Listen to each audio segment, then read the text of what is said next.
बांदी में पाकिस्तान तहरीक इंसाफ पारा महंगाई और मौजूदा हुकूमत खिलाफ एहतजाजी रैली कढी वही है, जंहिं दौरान कारकुननि फौरी इलेक्शन जो मुतालबो पिण कयो आहे।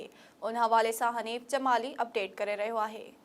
जी नाज़रीन, इन वक्त असां मौजूद आहियूं प्रेस क्लब बांदी ते, जिथे PTI पारा महंगाई खिलाफ एहतजाजी मुज़ाहिरो करे प्रेस क्लब अॻियां पहुता आहिनि। हिते मौजूद अॻवाननि सां ॻाल्हि ॿोल कंदासीं त उन्हनि जो छा चवणु आहे। जीअं त जेको हीअ PTI जो एहतजाज जेको महांगाई जे ख़िलाफ़ आहे, असां सिंध तरक़ी पसंद पार्टी जे तरफ़ां इन प्रोग्राम जी हिमायत कयूं था ऐं असां इहो चवणु चाहियूं था त PDM जी हुकूमत मुकमल नाकाम थी चुकी आहे, छाकाणि त महांगाई, बेरोज़गारी ऐं गुरबत तमामु घणी थी वई आहे। अॼु जो असांजो इहो एहतजाज महांगाई जे ख़िलाफ़ आहे।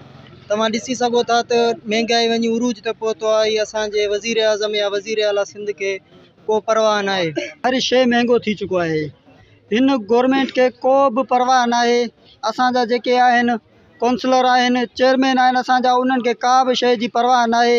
हिन में सिर्फ़ु ग़रीब खे नुक़सानु आहे। असां पंहिंजे क़ाइद इमरान ख़ान जे हुकुम तहत महंगाई मुकाओ, इलेक्शन कराओ जे हवाले सां अॼु रैली कढी। बांदी जे शहरनि बि असां सां तमामु सुठो कोऑपरेटिव कयो।